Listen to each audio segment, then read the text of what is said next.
Yes. For a little bit. And I figured I ended up, I don't even remember how I figured out, but I wasn't like, I think after like maybe like 5 or 6, I knew Santa wasn't real.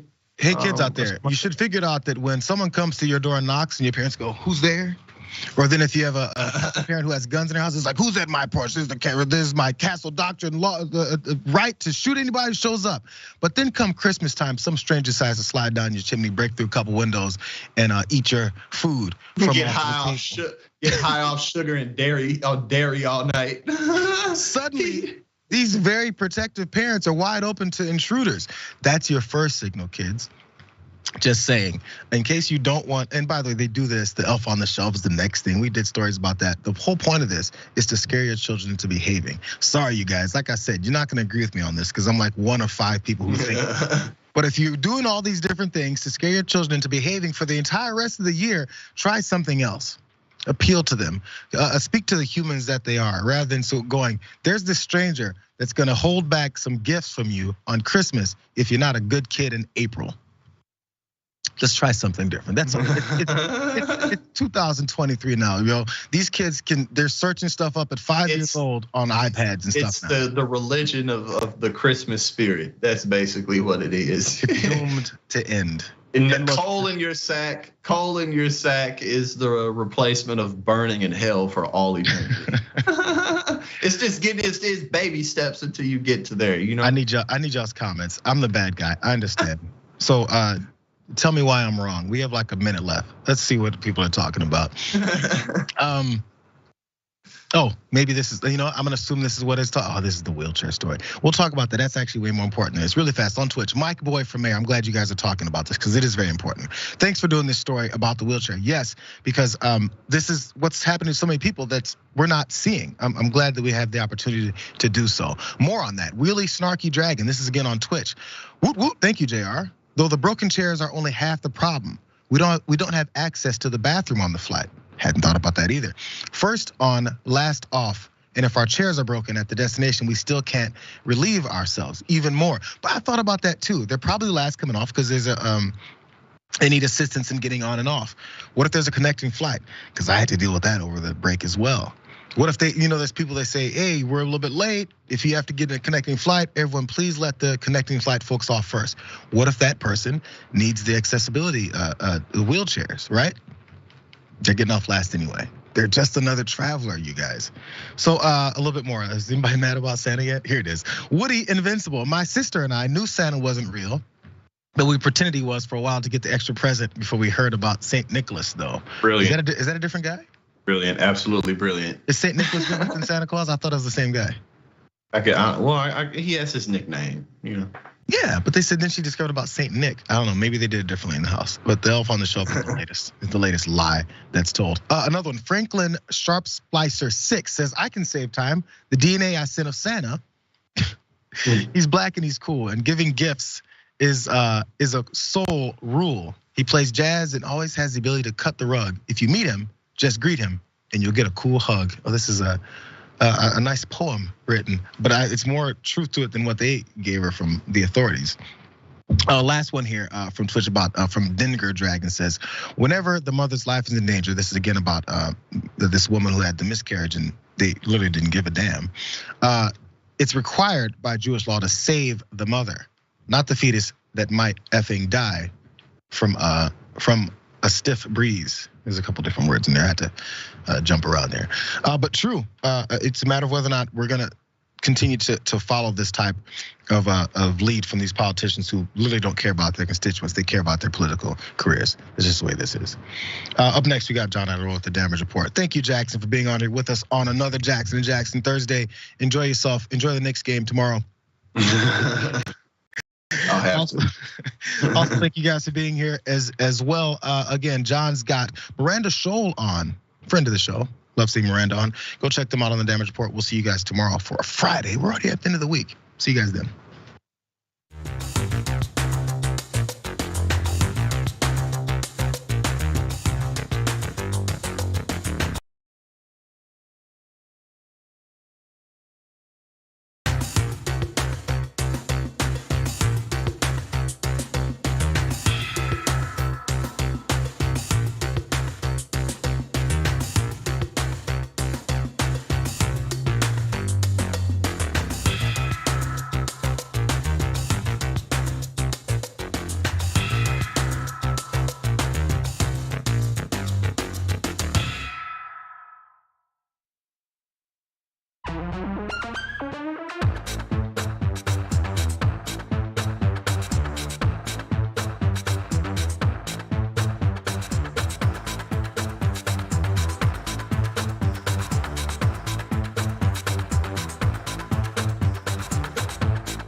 Welcome one and all to another day here at The Damage Report. I remain John Iadarola, and I'm very lucky to be joined on this fine Thursday by contributor to The Breakdown, Miranda Scholl. Welcome back to The Damage Report.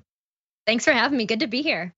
Glad to have you here, glad to have you joining me with an attitude of interest in bringing some levity to the news. We're gonna try our best to do that. Absolutely, love to bring some light to anything we can. Exactly, and we were talking before the show about some of your recent work on The Breakdown. I want to take any opportunity I can to remind people that while we still have Rebel HQ has now grown so big that it needed to enter a secondary as well. So Rebel HQ exists, The Breakdown now exists. What's some of the recent work that you've done on The Breakdown that people can go check out? Yeah, absolutely. So I cover a lot of social issues as opposed to political issues, which there are certainly plenty of. We're trying to make it lighter. I know the news is the news, but we're trying to get in that, that buoyancy and that laugh wherever we can. So I have recent videos, on Tucker Carlson, Marjorie Taylor Greene, but I like to cover Republican and religious hypocrisy is a lot of big topics for mine, and LGBTQ issues as well. I don't know where you could come up with an example of religious hypocrisy in America. I don't think that's possible, but I like a challenge, so go forth. We'll check in a few years and see if you've identified anything. By the way, you know what I would like to suggest? Because you've got the behemoth, Rebel HQ. Now you got the young upstarts in The Breakdown. Start up a feud. You should invade their channel or something, mess with them a little bit. I'd like to see a little bit of a rivalry develop. Yeah, it's like when sports teams and they pull pranks on each other and it's always a rivalry. We should absolutely do that. I'm 100% steal their goat. Yeah, I want to see it. Okay, I grew up watching a lot of wrestling, so if you need help figuring these things out, I'll see what I can do. Absolutely. In any event, thank you, dear audience, for being here. We've got a lot that we're gonna be talking about through the course of this hour. Not only Ron DeSantis now facing a potential big old lawsuit, that's gonna be fun. The Senate Democratic primary here in California is already heating up, and I'm gonna be heating up over it.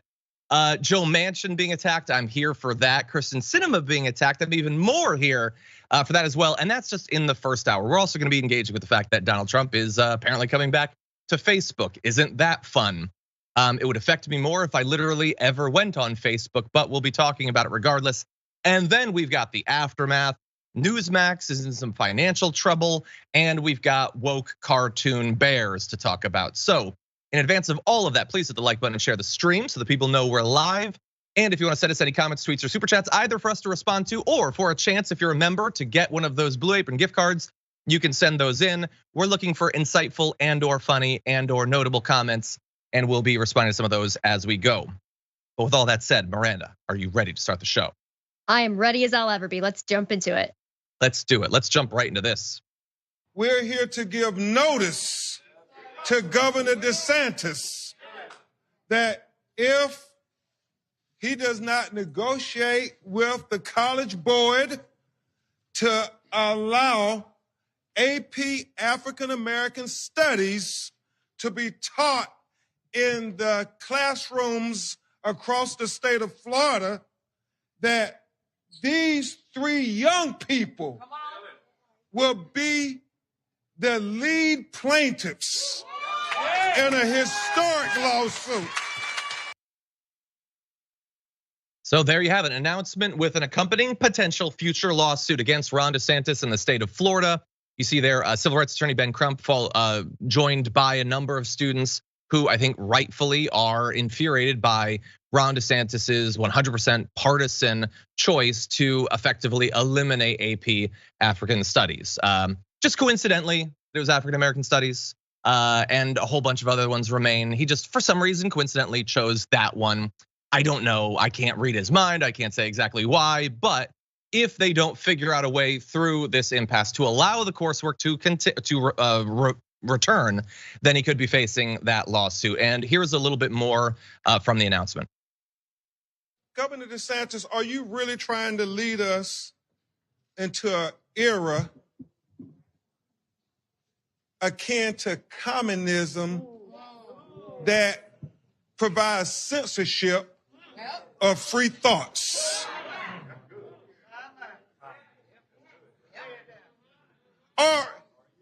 are we going to make sure that Governor DeSantis understands that we will stand on the American principles of the free exchange of ideas, whether those are ideals and culture of European history, whether those are ideals and culture of German history, whether those are ideals and culture of Japanese history, whether those are ideals and culture of Brazilian, Canadian, everybody who is here in America, you have a right to have your culture, your history respected and taught to the children of America.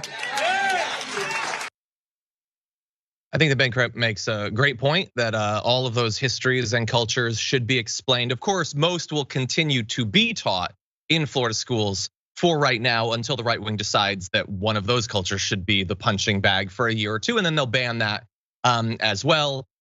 We find ourselves in a complicated situation wherein the baked in historic fact that African Americans in America have had to contend with centuries of racism necessarily means that teaching the history of that community means talking about that racism, and that can't be allowed. Isn't that amazing? That the racism of the past can pay dividends of being able to ignore entire communities' histories in the present. It's a very efficient way to ruin the next generation. In any event, we don't know yet that this lawsuit will actually happen. Ron DeSantis and the state of Florida have an opportunity to come back off the brink in their propagandistic effort to control what students have access to. Right now, though, Miranda, what do you think? I think I'm probably thinking what a lot of our viewers are thinking and what you're probably thinking. I'm glad that the lawsuit is being at least brought forth and talked about, because we can say we don't like what's happening. We can say that we hate that they're trying to ban what they call critical race theory. But if nothing's actually being done, it's just going to happen anyway. So I'm really glad that they're bringing this lawsuit forth. And this makes me so angry. I remember, this reminds me, my little cousins in school, I read through their history books once, and the Trail of Tears was no longer called the Trail of Tears. It was a picture, a drawing of, indigenous Americans and the white settlers shaking hands, and it said that they agreed to vacate, basically, and give up their land. And this is the same direction we're headed with critical race theory. Critical race theory is not new. It's just the truth of how this country was founded. The name critical race theory is new, but it's just teaching the truth. And the fact that the Florida Department of Education said they'd open the discussion if they develop a curriculum with lawful, historically accurate content was the worst part of this article for me, because it is historically accurate content. So what are they willing to accept as accurate content? They're just it's gonna turn into, people in Africa heard of new opportunities in America and agreed to get on boats to come here for opportunity. Like it's gonna completely erase the entire reality of what happened, and it's infuriating. So I'm really, really glad that they're at least bringing a lawsuit forth.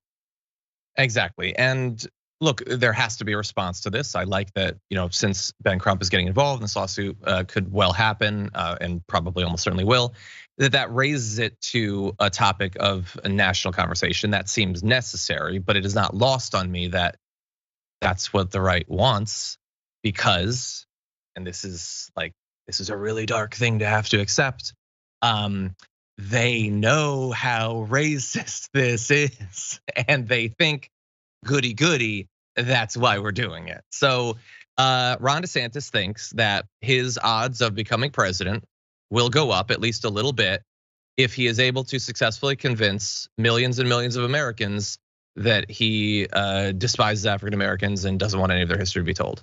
That is an actual calculation, a thought process he went through. This is not some accident that he has, like a pit that he's accidentally fallen into or anything.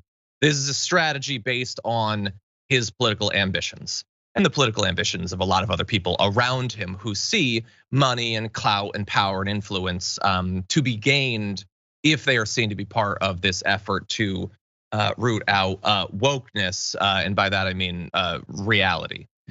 So that's fun. So anyway, we have been talking about this, their arguments about why the class can't be taught and all that on their face BS. They've delivered a little bit more granular detail about it, which I love, and we're going to be jumping into that in just a sec. But let's move forward to another section of this. There's been rightly a lot of criticism of Ron DeSantis's decision to root out AP African American Studies. You've not only got this potential lawsuit, you've got dozens of students gathered at a Stop the Black Attack rally in Tallahassee that was organized by a voting rights advocacy group called Equal Ground. And at that, you had some politicians and activists in the state speaking out against this effort. State Senator Chevron Jones said, "These are the issues that's being ignored because we have to deal with the promotion of Jim Crow 3.0 by people who don't know and don't care about what's happening in Black communities, but they desire to referee how you teach our history." And look, again, it's probably pointless to try to convince white conservatives that there is no harm to be found in acknowledging reality, whether in the past or in the present. Like the fact that you think acknowledging that racism exists, bigotry exists, structural racism exists, reflects poorly on you, that is about you right now. I don't know why you listen to people who have convinced you that if racism exists in the past, then that's a problem for you now, unless this is really about you knowing what your current day positions are. And this is less about really being concerned about what happened 60 years ago and more about how you feel about individuals in certain communities today. And so that I think is the issue that we're facing. Ron DeSantis is not terrified that you'll learn about the civil rights movement or anything like that. He's one of the elites. He understands that this is a grift, this is a con, this is a tool to be used. And they have spent literally years and years and years on Fox News trying to get white conservatives to be so weak, to be so fragile that they would believe that any acknowledgement of past racism is going to somehow doom them now. That said, Ron DeSantis and his allies are responding to some of these recent developments. Take a look at this. In the state of Florida, our education standards not only don't prevent, but they require teaching Black history, all the important things. That's part of our core curriculum. This was a separate course on top of that for advanced placement credit. And the issue is we have guidelines and standards in Florida. We want education, not indoctrination. If you fall on the side of indoctrination, we're going to decline. If it's education, then we will do this course. So when I heard it didn't meet the standards, I figured, yeah, they may be doing serious. It's way more than that. This course on Black history, what's one of the lessons about? Queer theory. Now, who would say that an important part of Black history is queer theory? That is somebody pushing an agenda on our kids. And so when you look to see they have stuff about intersectionality, abolishing prisons, that's a political agenda. And so that's the wrong side of the line for Florida standards. We believe in teaching kids facts and how to think, but we don't believe they should have an agenda imposed on them. When you try to use Black history to shoehorn in queer theory, you are clearly trying to use that for political purposes. I haven't taken the course, and few will be allowed to in the future if people like him gain more political power. I would guess, though, that the answer to the rhetorical question, it's rhetorical because he's an incurious person. He's not actually interested in learning.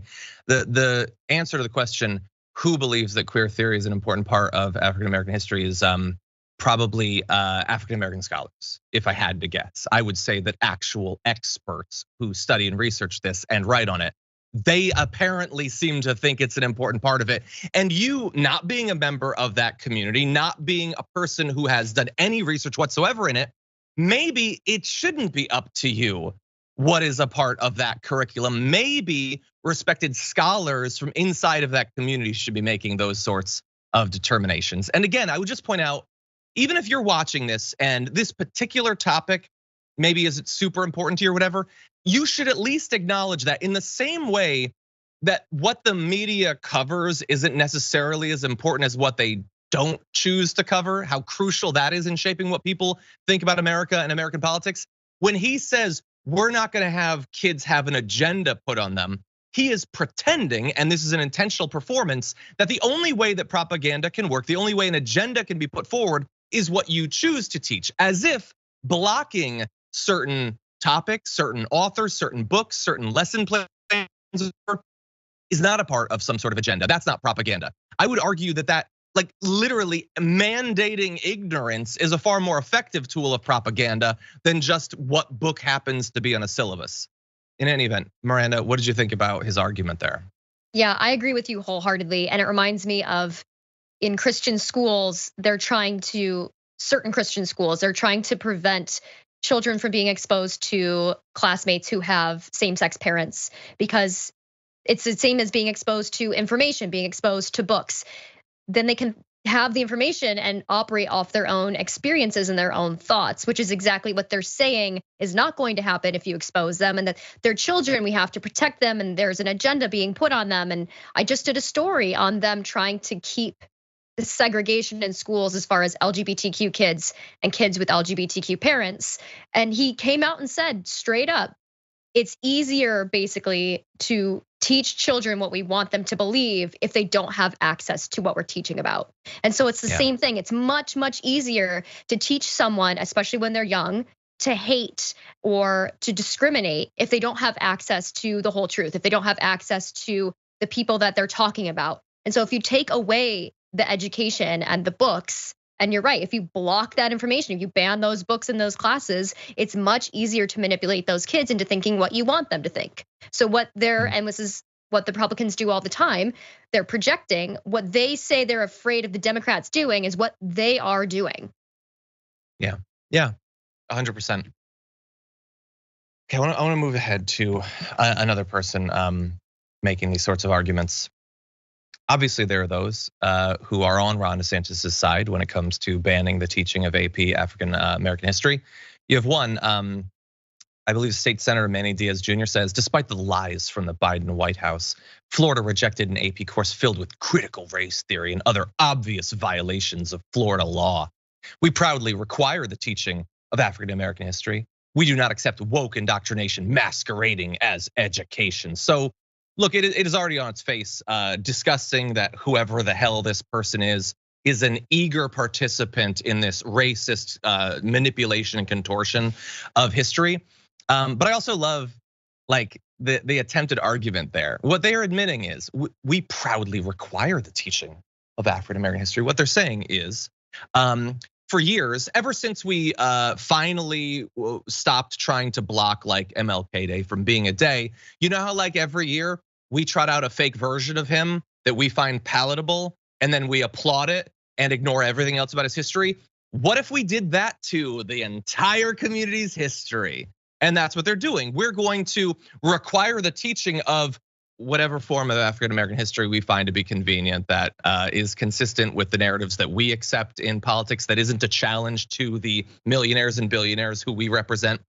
Will allow, even require that sort of history. We're gonna block everything else, anything that is a challenge to all of that, even if it is the teachings of some of the most notable people in this history. And we have examples, by the way, because you might recall we were playing earlier Ron DeSantis saying, I thought initially it was bad, but my God, the stuff they found. Well, now because they're under pressure, they need to come up with some sort of argument as to what was so egregious about this that the government had to step in and ban the teaching of this course. This government that believes so much in freedom of speech and all of that stuff. So let's jump around in a few of these things. So, okay, there's included reading in Black Queer Studies by Roderick Ferguson, and they quote this as being unacceptable. We have to encourage and develop practices whereby queerness isn't a surrender to the status quo of race, class, gender, and sexuality. It means building forms of queerness that reject the given realities of the government and the market. Dear God, no. No, it can't be allowed that a kid would consider that or something because it's got the word queer in it, I guess. I don't know. In Movements for Black Lives, Leslie K. Jones apparently writes, quote, every day Black people produce an unquantifiable amount of content for the same social media corporations that reproduce the white supremacist superstructure that oppress us. That is objectively true. But by the way, like even if you wanted to have a debate about the last 10 years of social media or whatever, like that is what Twitter is right now. That is literally what the day-to-day experience on Twitter is. No, kids cannot consider the possibility that engaging in social media is potentially giving power to people who don't share your interests. There's a lot of examples of this, including bell hooks, and there was a talk about reparations. Dear God, no. A mention of the fact that there are black communists in Alabama. Well, no, you can't acknowledge that. I mean, it's a fact, but you can't acknowledge that they exist. Look, nobody who's pushing for these sorts of bans, like Ron DeSantis, is actually terrified of this stuff. That would be bad enough. That would be baby brained enough if they were actually horrified of somebody reading a book that they themselves will never read. Pretending to be terrified by it, though, that seems worse to me. Pretending to be so horrified of the truth, of reality, of critical thought, of discussion, of expanding the bounds of your understanding of America's history, that is just truly pathetic. And that is the movement that they are eagerly building. Miranda, any final thoughts on this topic? No, you're so right. It's really awful to see all of these elite politicians who don't actually care about whatever the gay agenda that doesn't exist. The agenda is just to exist and live. And critical race theory and trans people, they don't actually care. They're just utilizing these things and teaching fear about them to their constituents so that they can keep and gain more and more power, which in turn equals more and more money. It's just disgusting. Yeah. I'm gonna, as we transition to our break, I'm gonna leave everyone with a fun bit of irony that I've pointed out many times through all of this. And what I love about this, and by love I mean it makes me want to vomit, is that their argument that they're making is, how dare you say that there is structural racism, that the government would do something racist. How dare you say that? It enrages me that you say it. It makes me so mad that the state government is going to ban the teaching of one racist history. It is an act of structural racism being used to suppress talk of structural racism. I'm sure that is not lost on them either, but it's important that we bear it in mind. More news coming up, don't go anywhere.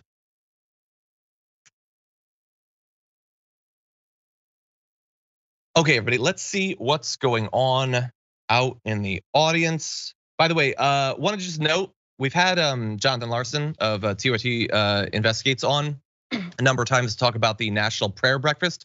Well, after several years of critical coverage of it, unveiling their donors, some of their activities and all that, it's scaling back its event. It's kind of gone, but we'll see what form it ends up coming in. But this does seem like a big victory for Jonathan Larson and for TYT Investigates, and they're breaking down all of what this means and what might happen in the future over at tyt.com/reports. So definitely check that out. Now, off in the audience, Green527 has been a member for 24 months. Oh, this is still talk about, we briefly talked about the show Wednesday yesterday. Says Wednesday was awesome. I've watched it twice with my 13-year-old. I've only seen it once, but yes, it was awesome. Anyway, Catherine Hogan has been or upgraded their membership to tier 3. Thank you, Catherine Hogan. Thank you for being here. Senator Dragon in the Twitch chat says, I still vote we boycott TYT by buying Franny merch till they give her own show. I'm not saying anything. Just not gonna stand, against the effort. It would send a message. I'm kidding. Don't actually do that. But she should definitely have a show.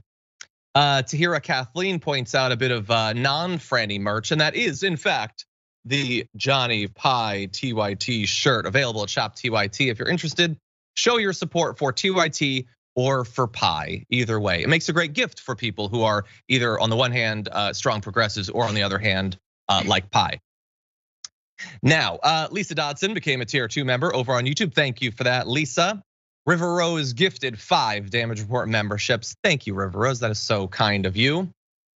Okay, Mina the Singing Dragon sent to the super chat saying, Florida requires teaching that the Declaration of Independence is what led to slavery being abolished, but also requires teaching in favor of popular sovereignty, which was states' rights argument for slavery, racist law.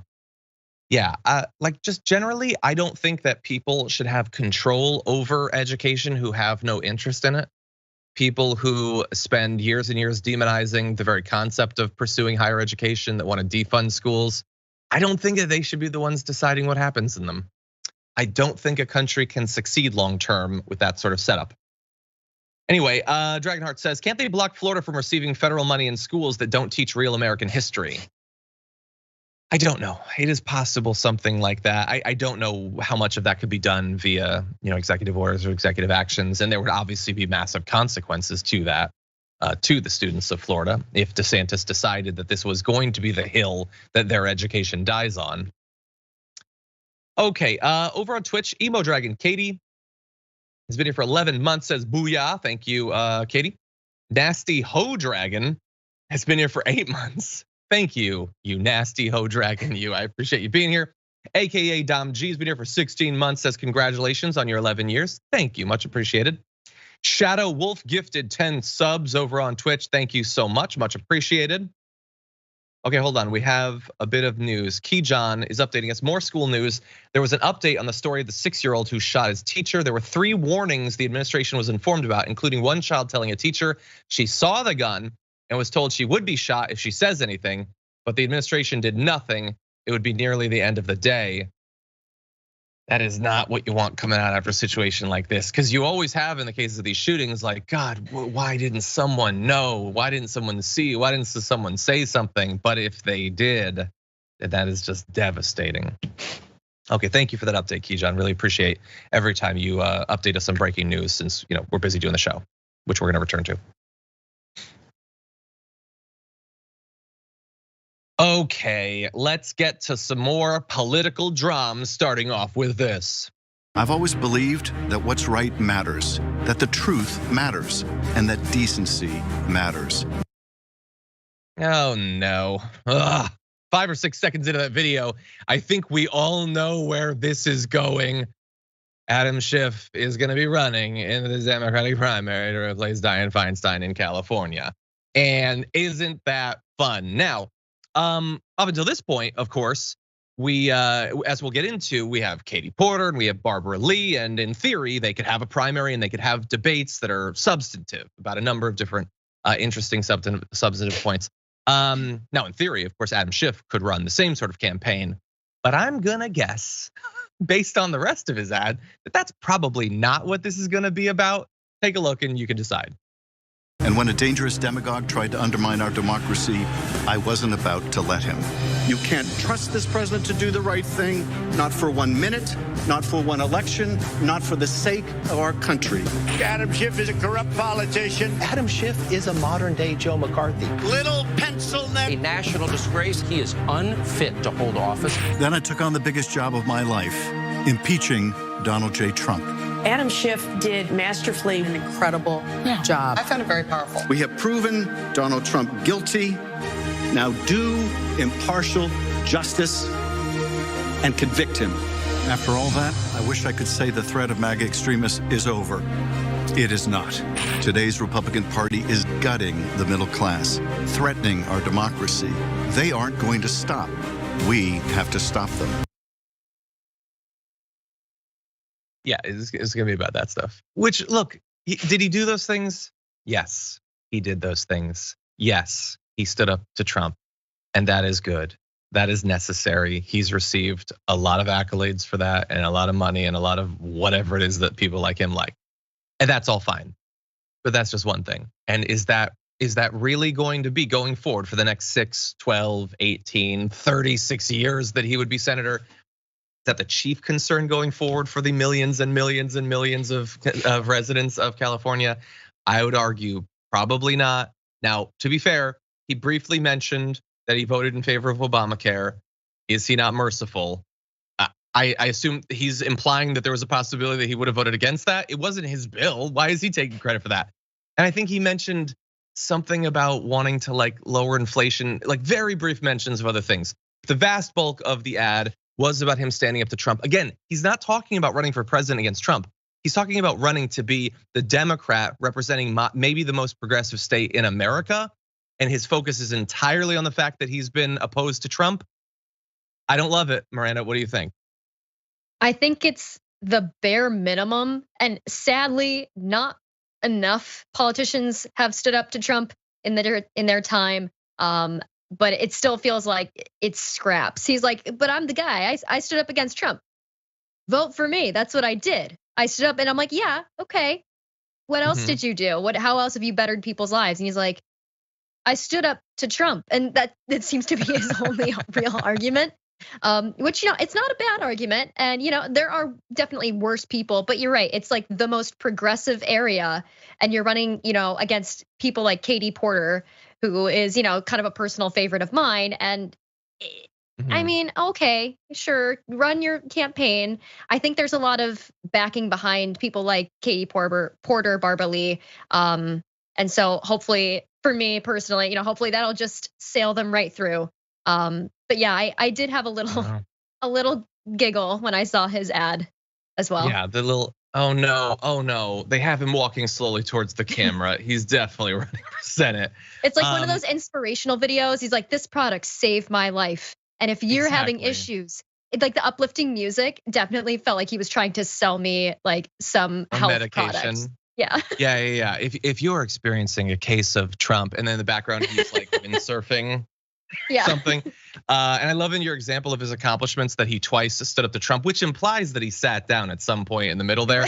By the way, if you're just going to like choose a person who's been the most opposed to Trump, I feel like I've done more hours on it than Adam Schiff. I've said really unfair stuff about Trump, and I commit to you that I will continue to do that. I will launch substantive attacks against him. I will launch deeply personal attacks against him. I will tell him to go F himself live on air. So make me your senator, California. Anyway, there's other important stuff. And I pledge to you that through the course of this primary, which we will of course be regularly returning to, we're going to evaluate all of these candidates, the ones that are already declared and the ones that might come, because there are certainly others who might run. We can't go over everything Adam Schiff in one video, but I did want to start just by jumping into one topic. So what is his approach to foreign policy? I'm not saying that that's necessarily the most important thing for a senator, but it is far more important for a senator than for a representative. They're involved in treaties and declarations of war and all that. So here's some historic information on Adam Schiff when it comes to these sorts of related topics. He voted yes on a landmark measure back under Trump to boost military spending over 2 years by 11%. He wasn't the only one, of course. Nancy Pelosi also voted for the bill and wrote positively about it, saying in our negotiations, congressional Democrats have been fighting for increases in funding for defense. Well, thank God we at last have a party pushing for more defense spending, because if the Democrats hadn't done it, we probably wouldn't even have a military right now. Schiff was a yes vote on more military spending when we already spent more on our military than the next count a number of countries behind us. He voted in favor of the US invasion of Iraq. Now, granted, a lot of Democrats did, but not all of them did. Barbara Lee, for instance, spoke out against that war. He was among the right-wing minority of House Democrats who sided with Bush and Cheney over the broad consensus of Middle East experts, international legal scholars, independent arms control analysts, and others who warned that an invasion of Iraq was unnecessary, illegal, and would be utterly disastrous, says a professor of politics at University of San Francisco. In hindsight, I think those experts were onto something. It was a disaster that he voted in favor of. By the way, in December of 2016, as President Obama was preparing to leave office, Schiff urged him to veto UN Security Council Resolution 2334. Schiff was among the lawmakers who couldn't stand the idea that Israel would be censured for violating international law with its settlement building in the occupied Palestinian territories. So he wanted Obama to, as one of his last actions as president, stop even just like the speaking out against Israeli settlements, which were illegal, which were devastating, that have resulted in many people needlessly losing their lives. Schiff couldn't stand the idea, not that they would be barred from doing it, but that they'd be criticized internationally for doing it.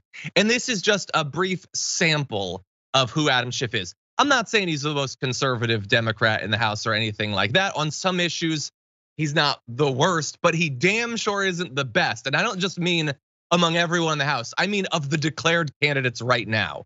So I don't know what his odds are. I haven't seen any polls, but everybody should be ready, I think, to fight this thing so that we can get an actual progressive.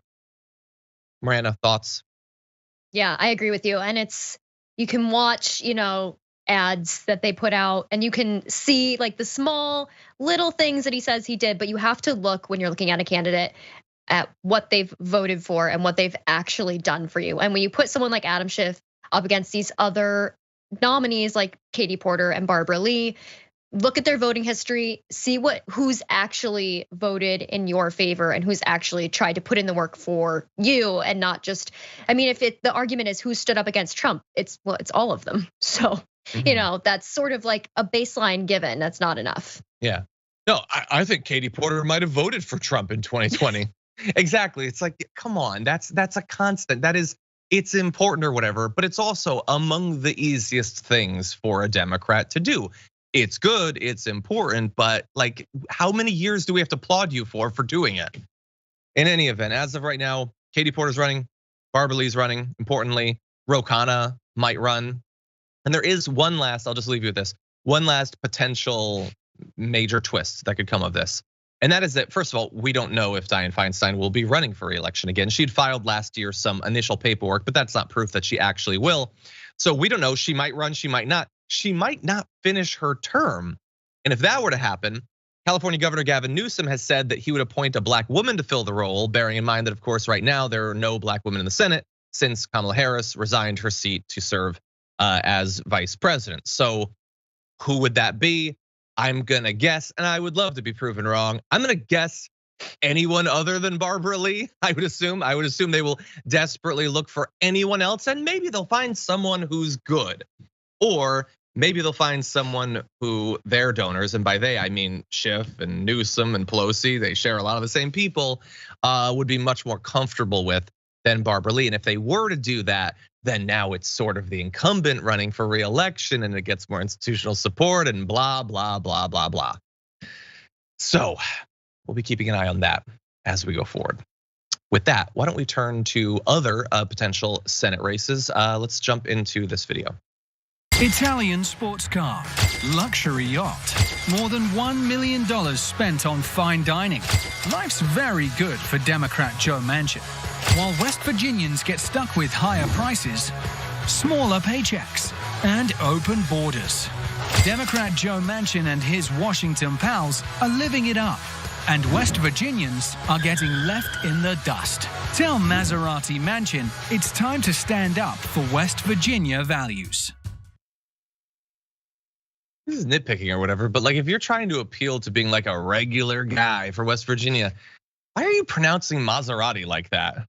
Like you're trying to pretend that you're the everyman, dear announcer. That seemed a little bit weird. Anyway, Joe Manchin being attacked. I don't have a big problem with that. It is interesting though that is not, an ad from like a progressive challenger or something like that. That's the Republicans attacking him. Because despite the amount of work he does on a daily, weekly, yearly basis to help out the right wing, they still want to replace him with a Republican. Never forget that. And so they're pointing out that West Virginia obviously beset by open borders, which are close to West Virginia or something. But anyway, it is a good point. He has a Maserati, he has a yacht, he is rich. He has personally enriched himself in a number of different ways. And so good to point that out. I do think though, Miranda, it seems a little bit weird to be like, look at this guy with his fancy car and he's got all this stuff. Get rid of him and bring back Trump. Bring a multi-billionaire back here who we love because of his gold toilet and all of the gold rooms he inhabits and all that. I feel like you could be consistent about whether being ostentatiously wealthy is a good thing or not. What do you think? Yeah, I think it's wild that to make an ad like that, you're a rich person screaming from your own Maserati at that guy in his Maserati, and you're like, doesn't he suck? Look at all the money he has as your money is flying out the window as you drive by. Mm-hmm. And the scary thing is that actually kind of works on some people when it's really quite obvious that it's just two rich people shouting for your vote so that they can become more rich. Yeah, I think it's hilarious that they're really ragging on him for having money when it's coming from the people who have money and want to reinstate multi-millionaires, multi-billionaires back into the government. Yeah, 100%. And by the way, I want to give credit to someone in the audience. JFM EHL 81 says, well, first of all, you get a Blue Apron gift card because you reminded me of something that I wanted to say and then I forgot. So JFM, send in rewards@tyt.com, first name, last name, and your handle, and they'll get it to you. The comment is, I didn't hear anything about his effing coal mine, which is a great point. And it's a reminder that you got to remember, like, they want to viciously attack their enemies, but sometimes there are great ways that they can attack their enemies, but they can't because they're the same thing in that area. So pointing out the fact that he's helping to influence what our energy policy is gonna be, our climate policy, while he's owning an effing coal mine is a devastating attack, but they love the fossil fuel industry, so they can't actually talk about that. They can't talk about the fact that he has ruined Biden's agenda because they want Biden's agenda to be ruined. So there's all these avenues of attack that could be devastating, but they like those things. And it's inconvenient to point out that while they're attacking Joe Manchin and they would be happy to replace him, he's also like their best bud. And look, I don't feel like I should have to make that case. He's regularly making it himself. He just met with Speaker Kevin McCarthy to urge Kevin McCarthy to negotiate with President Biden on legislation to raise the debt limit. That may seem like, oh good, he's playing hardball. He's telling the new Republican speaker, you gotta negotiate with Biden. But in theory, the Democrats could push forward with solutions on their own. This isn't about convincing McCarthy to give in. He's trying to convince the Democrats to give in. And to his credit, he's being at least a little bit tricky about how he wants it to be done. So there's news going around today, by the way, that he believes that one way we can help to deal with some of our debt issues is by raising the cap on the payroll tax that contributes to Social Security, which I think is actually a great thing to do. And if that was the only change that Joe Manchin was pushing for, then huzzah, that's amazing, let's push forward. But that is not the only change that he wants. He wants to cut benefits for people in the future who are gonna be getting Social Security. He wants to raise the age that you can start to get those benefits.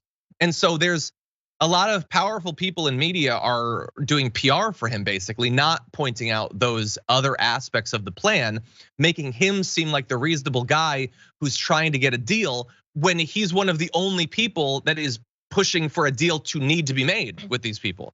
The Democrats, in theory, could deal with this. He doesn't want them to do that. He wants the Republicans who are willing to explode the world economy so they can get whatever BS cuts to Social Security, Medicare, and Medicaid that they want. He's the guy that's pushing for that. And again, great thing to point out, I think, as an attack against him, but not the sort of thing that the National Republican Senate Committee can actually do because they like those things.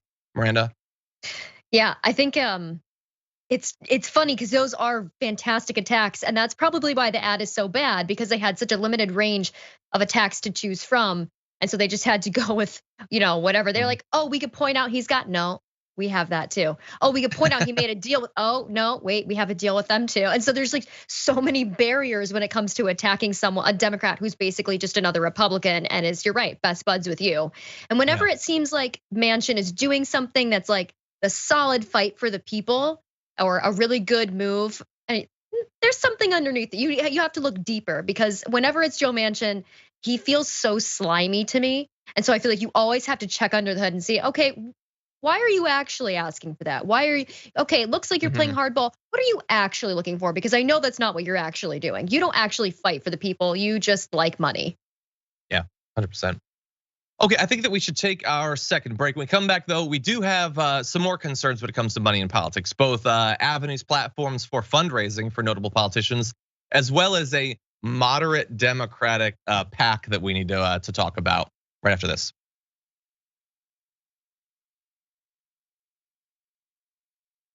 Okay, by the way, Fidel Castro Oil has a devastating comment in the Twitch chat. John Wayne Gacy had it wrong. Don't kill your constituents with knives and guns. Do it with policy like Joe Manchin.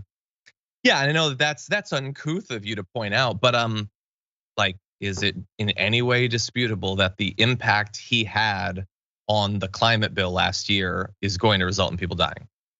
Like, I get that it is difficult to say who and where and how many, but someone, somewhere, some of them will die because of the impact he had on that. But because he didn't pull the trigger, he's cool. Plus he's rich, he has a Maserati. Anyway, let's jump into some other news. First of all, a heads up that Ben Carollo will be on Indisputable coming up after our program, so definitely check that out. What's going on in the members' comments? Ginny B says, and it's not a required class, talking about the AP class we were talking about earlier. It's something the students get to choose. So why aren't those children free to choose to take that course? Because they aren't the party of freedom. 100%. Gabby says, on the plus side, watching Katie Porter wipe the floor with Adam Schiff in a debate will be absolutely wonderful. I agree. I can be totally wrong. I have no idea how it's going to shake out between those. I'm perfectly comfortable admitting that, but he is very popular amongst like the party leadership. Nancy Pelosi is probably going to try to raise $100 million for him.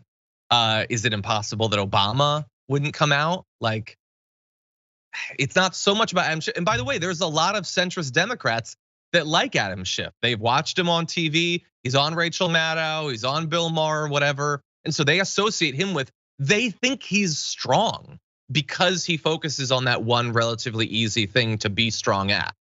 Katie Porter is popular too. And so I do think that she has a chance. I think Barbara Lee has taken some very courageous stances. They are a bit further back, which makes it a little bit harder for that to connect with people. And again, there's other candidates too. Ro Khanna could run, God only knows who could run.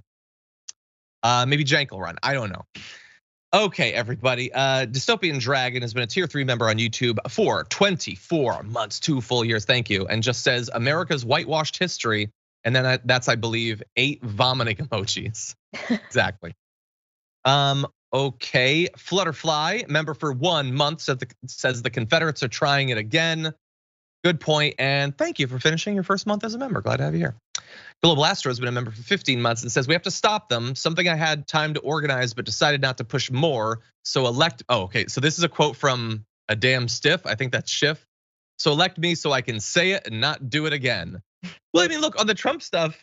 I mean, he did try to do whatever it was he was saying. I'm sure that Adam Schiff would love to ban him from running or throw him in jail or whatever. It's just, that's not the only consideration. And it ain't like Barbara Lee was gonna spring him from his cell.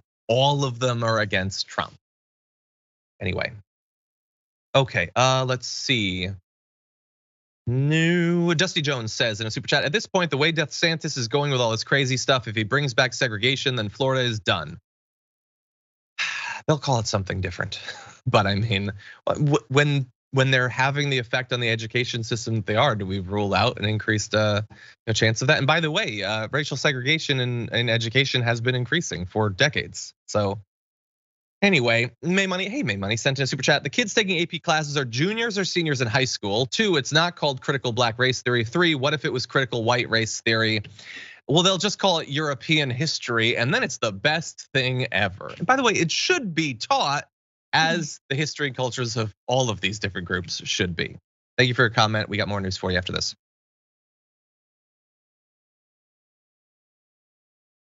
By the way, I just saw this comment from the Doe. It says Cenk running just to keep Schiff from winning. I would like to see a debate between Cenk and Adam Schiff. I don't think that that's going to happen. But anyway, okay, with that, sorry, got to do it to you. But this is important and it has consequences, so let's jump into this.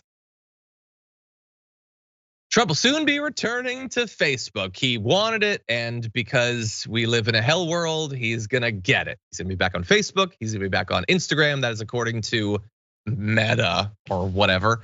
And he was happy about this, but not like just happy. He had a mixed emotional response. Here's what he bleated on Truth Social. Facebook, which has lost billions of dollars in value since deplatforming, in quotation. Why is it in quotation marks? That's what they did. They deplatformed you. Anyway, your favorite president, me, has just announced that they are reinstating my account. Such a thing should never again happen to a sitting president or anybody else who is not deserving of retribution. Thank you to Truth Social for doing such an incredible job. Your growth is outstanding and future unlimited. Peace. What a nice thing to say on your way out the door. But anyway, yes, I like the little acknowledgement that truth is a thing that he was briefly doing and now doesn't care about. Also, I love that he says that it shouldn't happen to anyone unless they're deserving of retribution. And talking about those who deserve retribution is such a distinctly Christian thing. Oh, what a religious man we have here with Donald Trump. So he is being brought back to Facebook, which I guess has lost billions of dollars in value because they kicked him off. Not because almost nobody wants to be on the platform anymore and Mark Zuckerberg is burning $1 billion a month on the metaverse or whatever. Good tech read, Donald Trump. But the important thing is that he will be back, Miranda. What do you think that's going to do? What's going to happen as a result of him being back on those platforms? Well, first of all, it makes me really glad that I'm not on Facebook anymore, and I haven't been for a very long time. I think I still have an account on there somewhere with no information on it, and I forgot the password. So I'm glad that I just still won't be able to see what he spews unless I need to, for my job.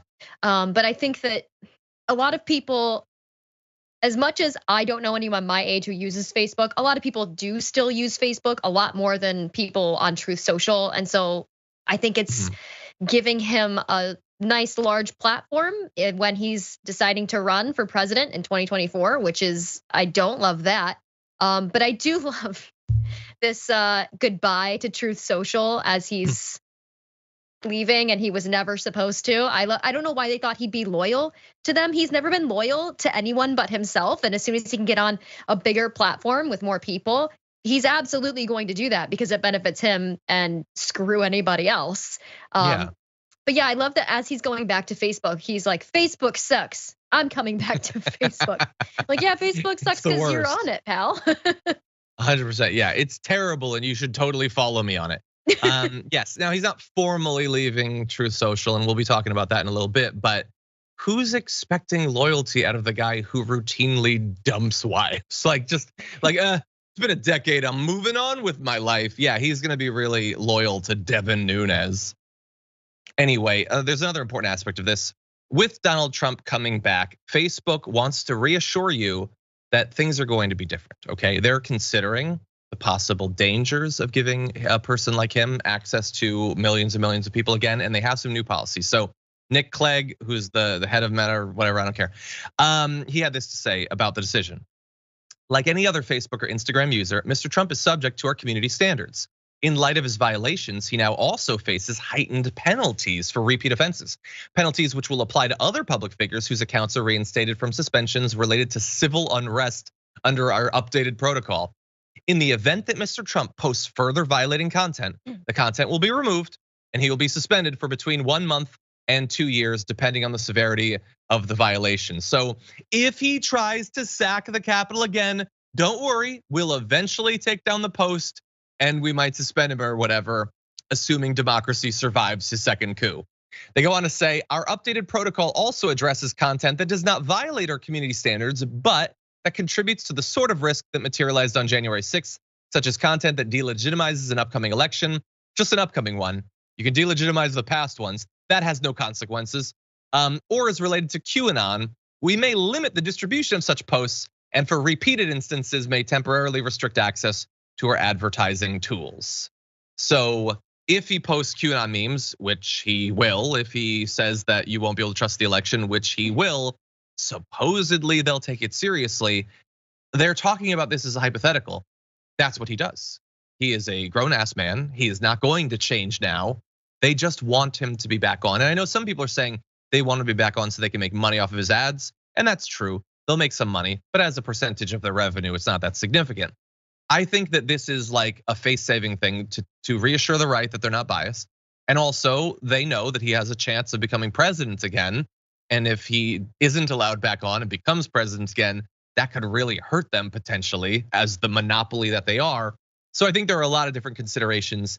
Miranda, do you feel reassured that he will be more controlled on Facebook than he was? I feel so safe, so reassured. These heightened penalties, so different from the previous penalty of kicking him off of Facebook, really puts my heart at ease. He'll be banned for like a month or two, and I think that'll really teach him his lesson like it did the last time, for sure. Yeah. I love that you get one coup free. I mean, look, to their credit, they did keep him off for 2 years. So I guess that is something, but they know what, it's not like he's moved on from the election denial. It's still core to his appeal, and it's spreading. More and more candidates are doing the same thing as him because he keeps doing them. And they're like, yeah, we've looked at the risk and we think it's good. Oh, well, that's very reassuring. Okay, let's briefly jump into a related topic though. We've got the video that we have here. Why don't we just throw to that? This is about the 10th time that this story's been regurgitated over and over again, and it's kind of a classic lesson in kind of the swamp and how fake news narratives are started. What this stems from is that the Trump campaign has went to Facebook and Instagram to say, look, we need to be able to use your platform. That is Devin Nunes facing renewed, I think, pointed questioning about the likelihood that Donald Trump is about to go on all of these other platforms. Now he pivots to Facebook because Trump did ask to be brought back onto Facebook. Facebook is letting him back on, and he will be using it for advertising. That is a convenient out in the argument for Devin Nunes. Like, oh, this is just about advertising. It's not about like reaching an audience, except the story is not about him getting back on Facebook. That's not why he's being asked these questions. It's about Trump going back on Twitter. Not only a direct competitor, if you can even call Truth Social a competitor to Truth Social, but they literally just stole everything about Twitter. They still look virtually identical. It's just far less successful. Trump obviously wants to go back on Twitter, not just for the advertising, but the massively expanded reach.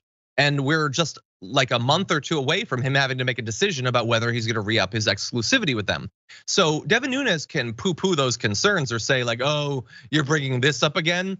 But this isn't like the other times. It really does look like Donald Trump is going to start tweeting again, which would be financially devastating for Truth Social, a company that has already lost 80% of its value since last March.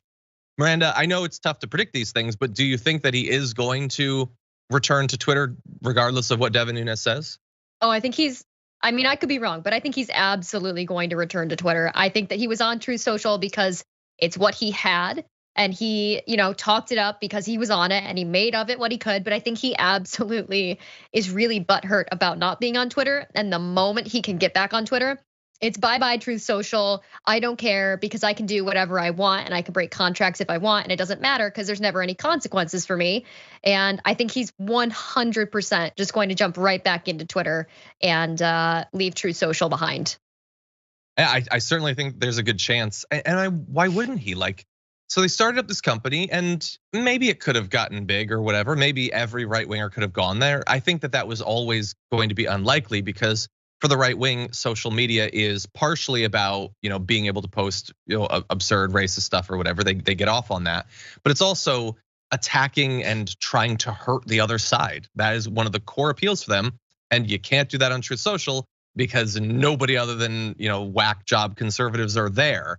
And so that's never gonna be enough for Trump. And I'm not saying that he'll stop posting on Truth Social. I think his tweets will automatically be reposted on Truth. That's it. I don't think he's gonna log into their app, assuming they have one. I don't think he's gonna care about it. He's going to move on with his life, and Devin Nunes is gonna be holding the smoking rubble of what that company could have been.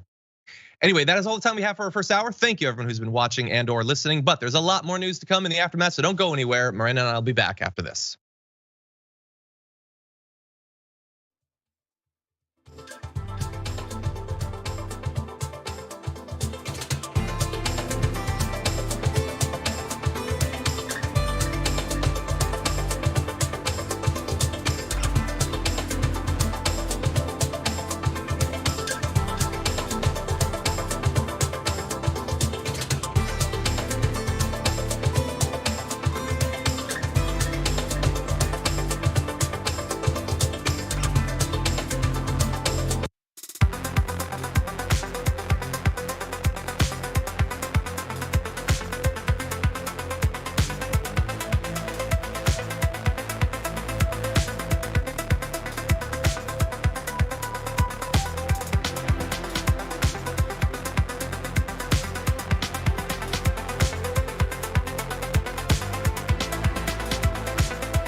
Welcome back to the Aftermath, everybody. I'm John Iadarola. Miranda joins us once again. Miranda, thank you for being here. Thanks for having me. Good to have you here. Apologize that we won't get to talk about, was it Jeffrey Yass? Jeffrey Yass. We're gonna talk about that tomorrow with Brett. But we do have some good news to talk about, or at least interesting news. It's nothing's good. This is America. It's 2023. We're all doomed. But there is some interesting and fun news. So we're gonna jump into that in just a sec. But first, let's read some of your comments. Jedi Master Dragon sent it a super chat saying, anyone who stole classified files need to be looked into. Watch the right squirm. I agree. Look into all of them. I did see that Bill Clinton and Obama and maybe some others had said that they don't have any documents. Search them anyway. I'm perfectly happy with search them. I don't trust him. Mike Pence said that he didn't have any documents, so whatever. Matthew Maceda says in a super chat, if you want to see Manchin flip out, call how his kids are corrupt to his face. He will go full mob threats, LOL. Yeah. Dragonpool says, you guys should do a piece on how minimum wage is used to keep social programs underfunded. After reporting my small unemployment, my SNAP went to $60 a month. That is a great point, actually. Thank you for reminding us of that. Thomas in the Twitch comment says, hi, John, great show, and I love your co-host. Never seen her before. She's awesome. That's awesome. Nice. Thank you. Okay. The Progressive Carpenter says shifty shift strikes just when you think he's soundly sleeping. I love that, like, so in his little promo video, he has to show that the right hates him, but like, I don't know, it seems weird to just show Trump's face calling you a pencil neck. That's weird. I want to make like a parody of that ad and just have like Brett and Jenk making fun of me and announce that I'm running for dog catcher. Okay, let's see. Diablo Verde says, I'd take Katie's whiteboards over Schiff's attempt at fighting Trump any day. I agree. By the way, if they'd put Katie Porter in charge of that, she would have done a great job too. Would have had more props and everything. It would have been awesome. Funky Pug, thank you for sticking with us for 26 months on Twitch. Love the name. Okay, with that, I think it's time to talk Newsmax. Let's jump into this. We were pulled out of 13 million households right around midnight Tuesday night. Newsmax, far and away the fourth biggest cable network in the country. A lot of people enjoy us. Some people don't watch us. That's fine. They can watch whatever they want. But shouldn't Newsmax be an option? Absolutely, it should be an option, and we shouldn't have conservative voices being silenced. Okay, so Newsmax is off of AT&T, DirecTV. They're having this back and forth, and we're gonna get into why they actually were taken off, or at the very least, why that corporation is saying they took Newsmax off. But of course, Newsmax is going to pitch it the way that makes them out to be the victims, that this is them being silenced or them being censored, even though they still exist. They're not being banned from broadcasting. They've just lost access to one avenue for people to see them, which they don't control. Case can be made they are not entitled to that. After all, if not being on DirecTV means that you're being silenced or censored, put the damage report on as a channel. Why am I being silenced? Why am I being censored? I don't have my own channel on DirecTV.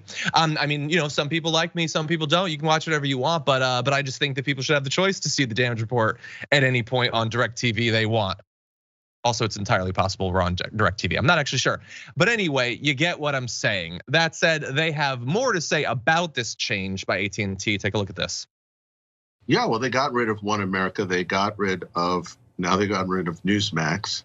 Only Fox News is left as conservative leaning. And you have 22 liberal channels. Let me give you an example. Vice, which is a far left channel aimed at young millennials. Yeah. Pro Antifa, all of that stuff. They are on all of DirecTV. They have a tiny rating, just 20% of Newsmax's lowest rating. And they get a fee about what we were asking for. So it's a very clear example of political discrimination. That's why we're fighting back.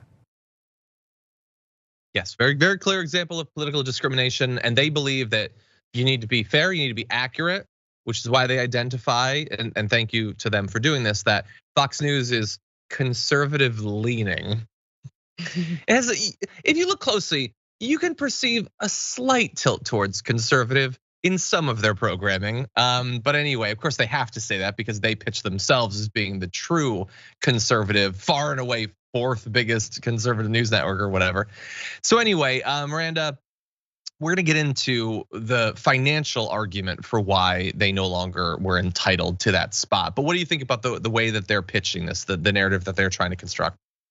I mean, I'm not surprised, but I'm like, do you need me to call you a wambulance? Because no one is more delicate than conservatives thinking that something is being taken from them. I guess it's, you'll never take my Newsmax or my fire stove from my cold dead hands. Like there's obviously, it's not the real reason. No one's trying to censor you. And you're right. If not being on DirecTV is censorship, well, hello, here we are. You know, we're not on every network. Does that mean we're being censored? That's not how TV works, and that's not how capitalist TV works. And what we're gonna get into, it's all about money and making money and rates for the show and all of that. 100%. Again, yeah, that's not how silencing works. Like, you can be frustrated. If we were on a network and we were taken off, we would be frustrated too. That is fair. But it's not silencing and it's not censorship. It literally can't be censorship because it's not the government. You know, schools in Florida are so focused on banning courses. Could they just have a course where the entire course, the whole semester, is just, here is what the First Amendment actually says. It's required reading. We're just gonna read it every day over and over and over again until people understand what censorship actually is, because this ain't it. Now, prominent right wingers are performatively freaking out over AT&T and DirecTV removing Newsmax from their lineup. Here we have Donald Trump with a real winner of a bleat. Wow, AT&T DirecTV removes Newsmax from its channel lineup. This disgusting move comes after a deplatforming. Again, you don't have to put quotes around it. They were deplatformed. You can just say that. OAN last year, the radical left seems to have taken over the mind and soul of AT&T. This is a big blow to the Republican Party and to America itself. For DirecTV to drop very popular Newsmax without explanation, which they have provided, will not be accepted. I, for one, will be dropping all association with AT&T and DirecTV, and I have plenty. This is just one of many reasons why he must win in 2024. I don't know what affiliation he has with those. They don't seem particularly worried about it. His spawn decided to jump in. Outrageous. ATT just dropped Newsmax. I love that he just puts ATT. This is a guy who thought SNL, he thought it was an N. Anyway, he says it's time for Americans to return the favor and drop AT&T, which is fine. I think that's a legitimate thing to ask for. You don't like a programming decision they made, call for a boycott.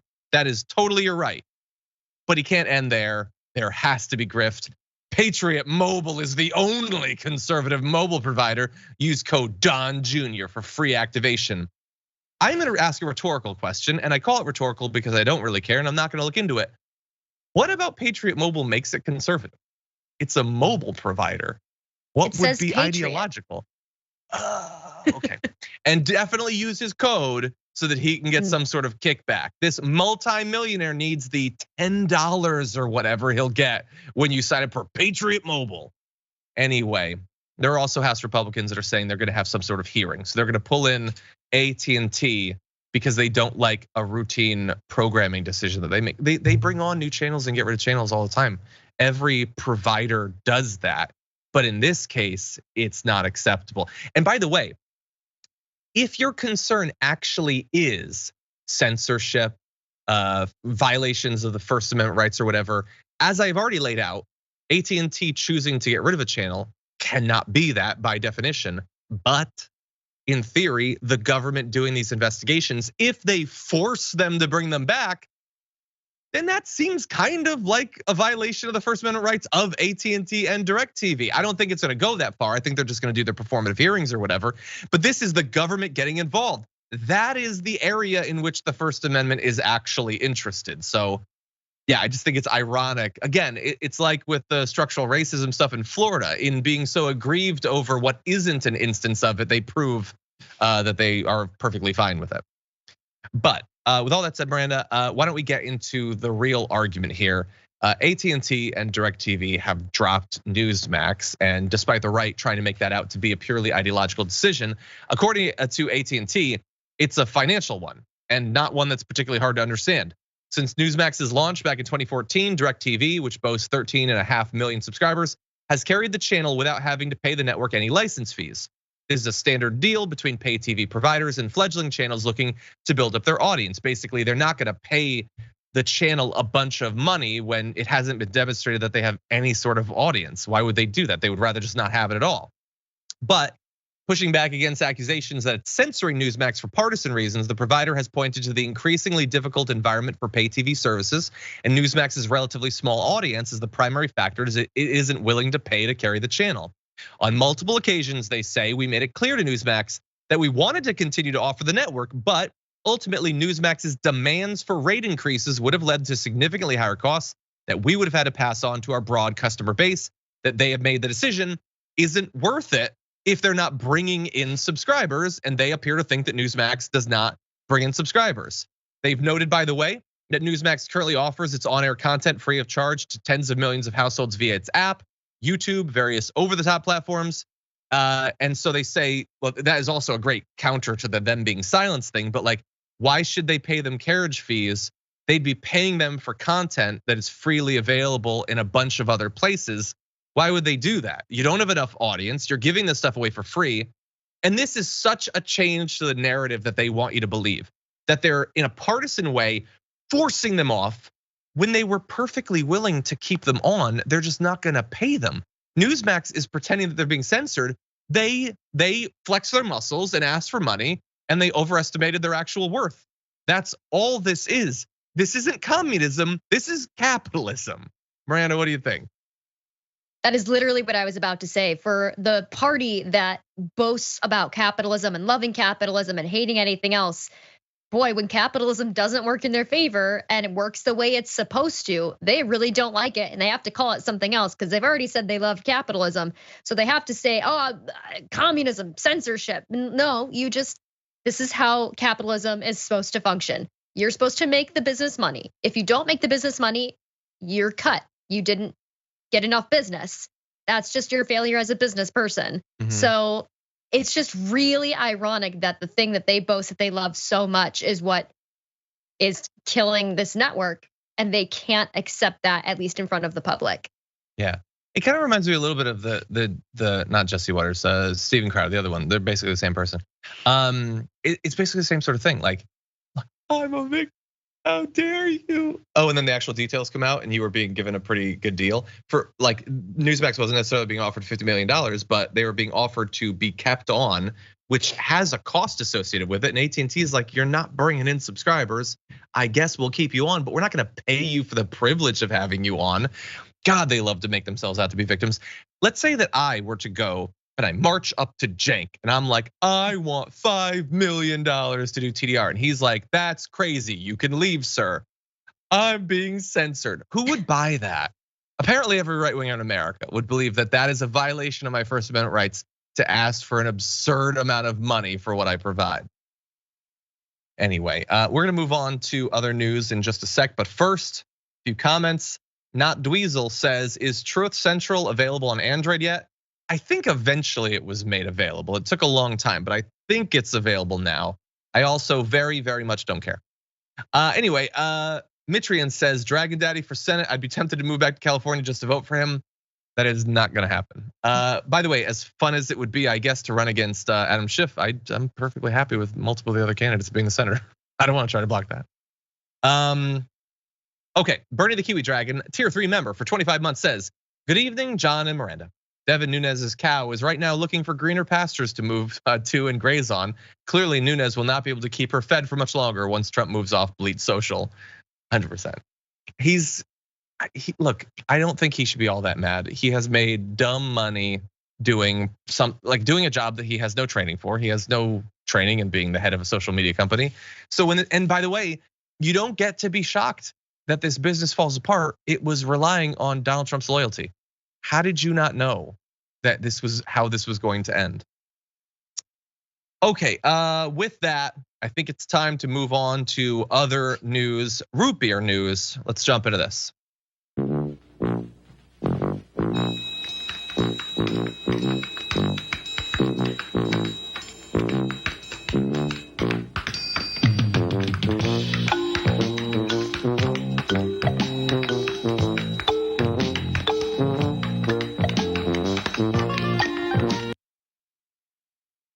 I don't need to tell you that that's another classic ad featuring A&W Restaurants mascot Rudy the Great Root Bear.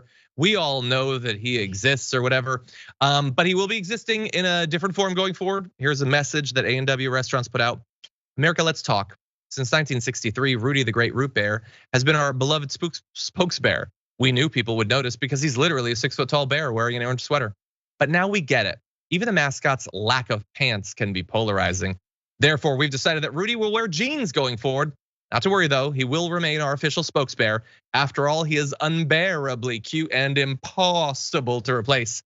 We are confident Rudy will continue to champion good food and good times for many years to come, now in denim.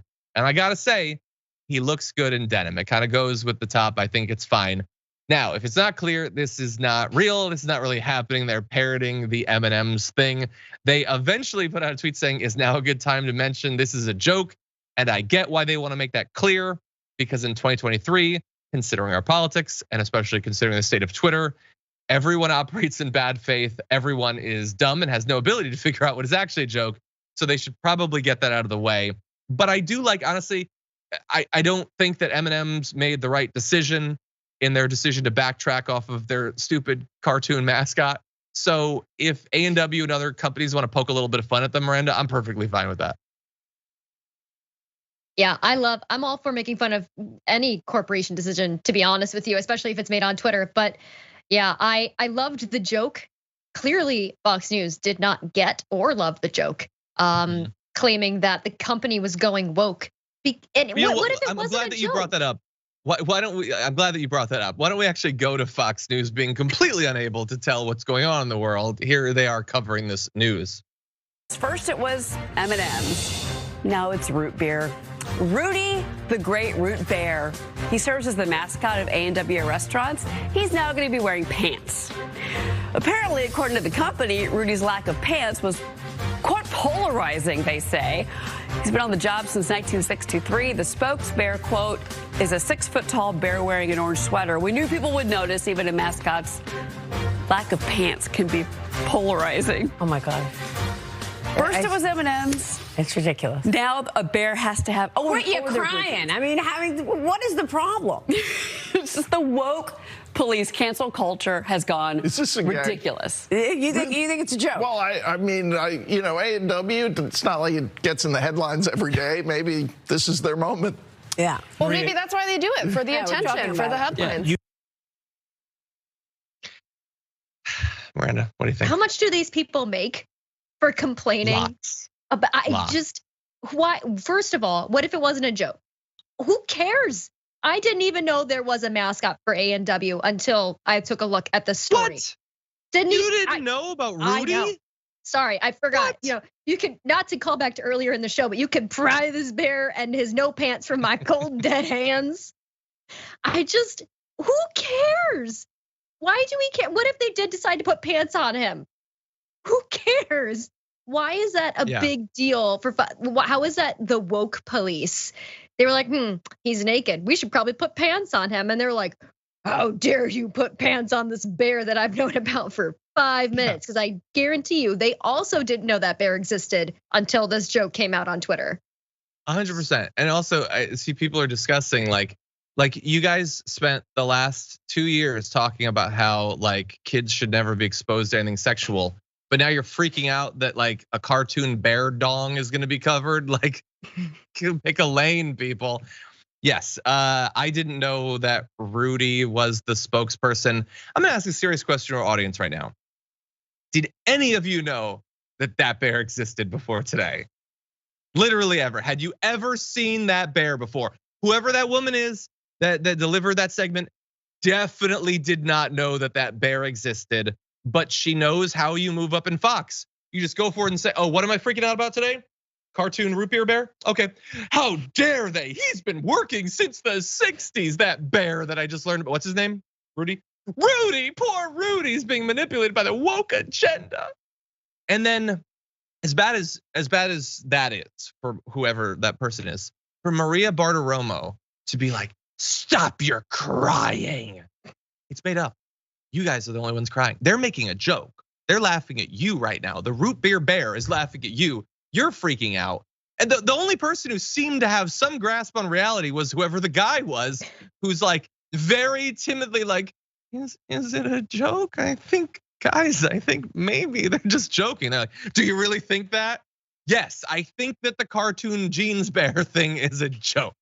He's probably gonna get hate now from the audience for pointing out the obvious. He's definitely not moving up in Fox, that's for sure. He's gonna move down. That's not how you move up in the world. Okay, let's move briefly to one last topic.